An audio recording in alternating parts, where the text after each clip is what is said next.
Parts में आज Excel का मेनू आगे बता रहे हैं। पार्ट 3 है जिसमें आपको बताया जा रहा है insert, delete, format, fill, clear और सॉर्टिंग फिल्टर। इसके लिए कोई भी डाटा आप यहाँ से तैयार कर सकते हैं या फिर सेव किया हुआ डाटा को ला सकते हैं यहाँ से। जैसे इसमें बना हुआ रहेगा जो भी डाटा आप यहाँ से ओपन कर सकते हैं इस तरीके से। जैसे ये डाटा बना हुआ था, हम इसको ओपन डायरेक्ट किए। इसमें आप सबसे पहले इंसर्ट देखिए।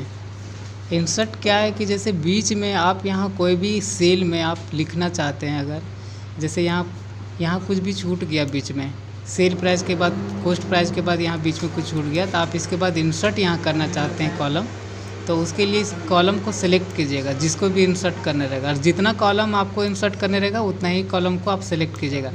जैसे यहाँ एक कॉलम को हम लोग सेलेक्ट किए हैं। एक कॉलम को सिलेक्ट करने के बाद आप इंसर्ट में जाइएगा, इंसर्ट सेल में जाइएगा और यहाँ से लिखा हुआ रहेगा शिफ्ट सेल राइट में आप करना चाहते हैं शिफ्ट, तो राइट में क्लिक कीजिए। लेफ़्ट में तो लेफ़्ट में आप कर सकते हैं, रो में करना चाहते हैं या कॉलम में, यहाँ आपको चॉइस करना है। शिफ्ट राइट सेल में हम लोग करने के लिए ओके करेंगे। जितना भी आपका यहाँ सेलेक्ट रहेगा उतना सेल आपका यहाँ इंसर्ट हो जाएगा। आप इसके बीच में आप कुछ भी लिख सकते हैं इस तरीके से। अब यहाँ बीच में कुछ छूट गया मान लीजिए, तो आप इसके बीच में आप कोई भी डाटा को डाल सकते हैं इस तरीके से। अगर मान लीजिए कि आप दो रो को, अगर रो को आपको इस तरह से इंसर्ट करना है तो जितना रो को आप यहाँ से सेलेक्ट कीजिएगा, जैसे 2 रो हम सेलेक्ट किए हैं और उसके बाद इंसर्ट में आप जाके इंसर्ट सेट में यहाँ शिफ्ट सेल डाउन लिखा हुआ है। 2 सेल हम लोग यहाँ 2 रो को सिलेक्ट किए हैं, इसीलिए ओके करने के बाद आपका 2 यहाँ इस तरीके से देखिए 2 आपका इंसर्ट हो गया। आप इसके बीच में आप कुछ भी डाल सकते हैं। अगर आपको बीच में मान लीजिए कि ये मिस्टेक हो गया, किसी तरह मिस्टेक हो जाने के बाद इसको आप इस सेल को डिलीट करना चाहते हैं, तो इसमें डिलीट सेल में जाइएगा और यहाँ से डिलीट सेल में ओके कर दीजिएगा, तो ये डिलीट हो जाएगा। जैसे अभी 2 रो हम लोग किस तरीके से इंसर्ट किए थे, दोनों रो को सिलेक्ट करके और यहाँ से सिलेक्ट डिलीट में जाने के बाद डिलीट सेल को ओके कर दीजिएगा, तो इस तरीके से सेल डिलीट हो जाएगा। अगर मान लीजिए कि आप बीच में इस तरीके से यहाँ कुछ एक रो में आप कुछ छूट गया, अगर मान लीजिए आपको, तो इस तरीके से आप एक रो में यहाँ बीच में आप किस तरह से लिखिएगा उसके लिए आपको इंसर्ट करना पड़ेगा। इंसर्ट में जाने के बाद इस तरीके से शिफ्ट कीजिए, ओके कीजिएगा। देखिए एक बीच में रो आपका ब्लैंक बन गया, ये रो इंसर्ट हो गया आपका। इसके बाद आपका जो भी छूटा हुआ है आप यहाँ, जैसे कीबोर्ड अगर छूट गया मान लीजिए, तो कीबोर्ड के बारे में आप यहाँ, या फिर कोई भी आइटम्स का बारे में छूट गया है तो आप इस आइटम्स का sale price cost price direct डाल सकते हैं बीच में छूटने के बाद। इस तरीके से कोई भी डाटा में इंसर्ट का जब यूज करना हो तो कोई भी डाटा में बीच का सेल को हटाने के लिए या बीच में कोई भी डाटा को डालने के लिए या फिर बीच से कोई भी डाटा को इंसर्ट करके रो और कॉलम में आप बीच में कोई भी डाटा को लिख सकते हैं। इसके लिए इंसर्ट का यूज होता है।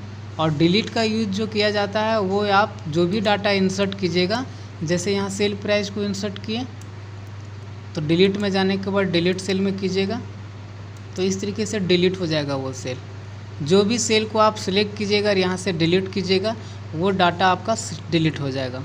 फिर उसको वापस लाने के लिए आप Ctrl+Z भी यूज कर सकते हैं या यहाँ से अंडो कर सकते हैं। देखिए माउस यहाँ दिख रहा होगा आपको, यहाँ से अंडो कर सकते हैं या फिर शॉर्टकट की में Ctrl+Z यूज कर सकते हैं। इसका आगे आपको फॉर्मेट बताया जा रहा है, ये भी बहुत इंपॉर्टेंस है सेल के लिए। जैसे आपको इस तरह से बताया जाएगा कि हम लोग सिंगल रो और कॉलम को इस तरीके से बढ़ाते हैं, इस तरह से सिंगल बढ़ा रहे हैं ना। लेकिन आगे आप देखिए कि एक साथ अगर आपको पूरा डाटा को एक जितना भी डाटा बना हुआ है वो पूरा का रो और कॉलम एक साथ बढ़ाना हो तो वो आप कैसे बढ़ा सकते हैं। इस तरह से ऑल डाटा को सिलेक्ट कर लीजिएगा, जितना भी डाटा आपका बढ़ाना हो या जितना भी डाटा का सेल आपको बड़ा करना हो। यहाँ से फॉर्मेट में जाइएगा। सिलेक्ट करने के बाद फॉर्मेट में जाने के बाद यहाँ लिखा हुआ रहेगा रो हाइट कॉलम वेट।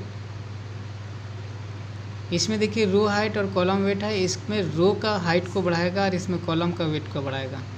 जैसे रो हाइट में गए हैं हम लोग, यहाँ आपका लिखा हुआ रो हाइट में आप डाल दिए मान लीजिए 12 नंबर्स।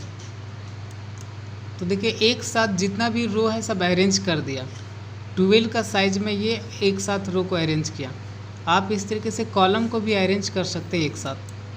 फॉर्मेट में गए, कॉलम वेट में गए, यहाँ आप साइज यहाँ डाल दिए 20 या 12,